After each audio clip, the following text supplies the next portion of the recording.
नमस्कार। अनुभव की सीढ़ी के सभी दर्शकों व श्रोताओं को मेरा प्यार भरा नमस्कार।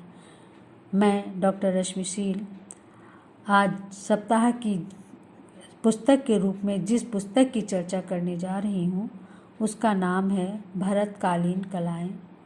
इस पुस्तक के लेखक हैं डॉक्टर भारतेंदु मिश्र। भारतीय सौंदर्य दर्शन की चर्चा हमारे साहित्य समाज में बहुत पहले से की जा रही है। भरत मुनि का ग्रंथ नाट्यशास्त्र भारतीय सौंदर्य चेतना का आकर ग्रंथ है। इस दिशा में संस्कृत नाट्य के अतिरिक्त भरतकालीन कलाओं की चर्चा भी की जाती रही है।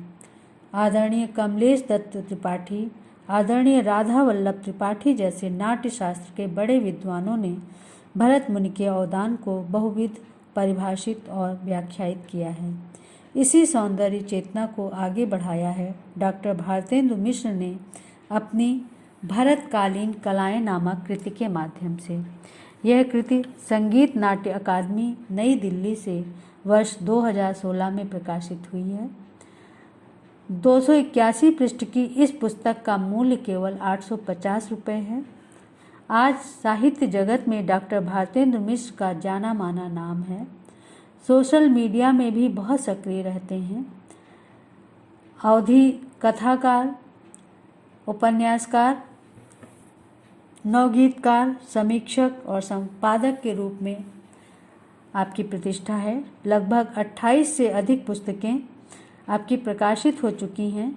साहित्य की सभी विधाओं में प्रचुर साहित्य का सृजन आपने किया है। यह पुस्तक विशिष्ट है। इसमें भरत मुनि की रचना नाट्यशास्त्र को लेखक ने समस्त भारतीय कलाओं का उद्गम माना है। यह पुस्तक कला प्रेमियों, साहित्य प्रेमियों के साथ साथ शोधार्थियों के लिए भी अत्यंत उपयोगी है। इस पुस्तक को 7 अध्यायों में विभक्त करते हुए लेखक ने भरतकालीन कलाओं के संदर्भ में अद्भुत जानकारी संजोई है। साथ ही एक विस्तृत भूमिका देते हुए मिश्र जी ने नाट्यशास्त्र की विशाल साहित्यिक व सांस्कृतिक परंपरा का विवेचन किया है। इस पुस्तक के प्रथम अध्याय कला, परंपरा, भेद और भरत का दृष्टिकोण। इस अध्याय के अंतर्गत कला का तात्पर्य, कला का वर्गीकरण और भरत की कलात्मक दृष्टि का विवेचन किया गया है। इस पुस्तक के दूसरे अध्याय अभिनय कला। इस अध्याय में आंगिक, वाचिक, सात्विक, आहार्य, सामान्य अभिनय, चित्र अभिनय, विशिष्ट अभिनय, तकनीकियाँ, इन सब का विस्तृत विवेचन मिलता है। तृतीय अध्याय नृत्य कला से संबंधित है। नृत्य कला की परंपरा, तांडव, लास्य आदि नृत्य का इसमें विस्तृत विवरण है। चतुर्थ अध्याय संगीत कला। संगीत कला की परंपरा, संस्कृत नाटकों में गीत संगीत का प्रयोग, गायन, स्वर, ग्राम, देसी व मार्ग संगीत, वाद्य स्वरों का रस में विनियोग, कुतुब व्यवस्था आदि का विवेचन इस अध्याय के अंतर्गत किया गया है। पंचम अध्याय काव्य कला से संबंधित है। काव्य कला में रस की चेतना, काव्य कला के तत्व, लक्षण, छंद, अलंकार, दोष व गुण आदि का विस्तृत विवेचन इस अध्याय के अंतर्गत किया गया है। षष्ठम अध्याय वास्तुकला, वास्तु का परिचय, नाट्यगृहों का स्वरूप, वास्तु तकनीकियाँ, भूमि शोधन से चित्रांकन तक नाट्यगृहों के रेखाचित्र के संबंध में इसमें विवेचना की गई है।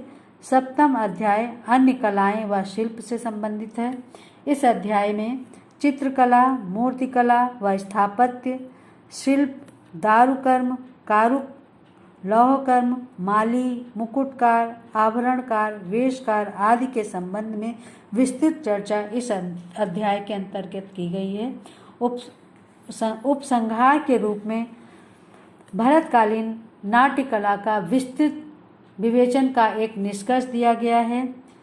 परिशिष्ट के रूप में आधार ग्रंथ और संदर्भ ग्रंथ की सूची है, जो इस पुस्तक को समझने के लिए अत्यंत महत्वपूर्ण है।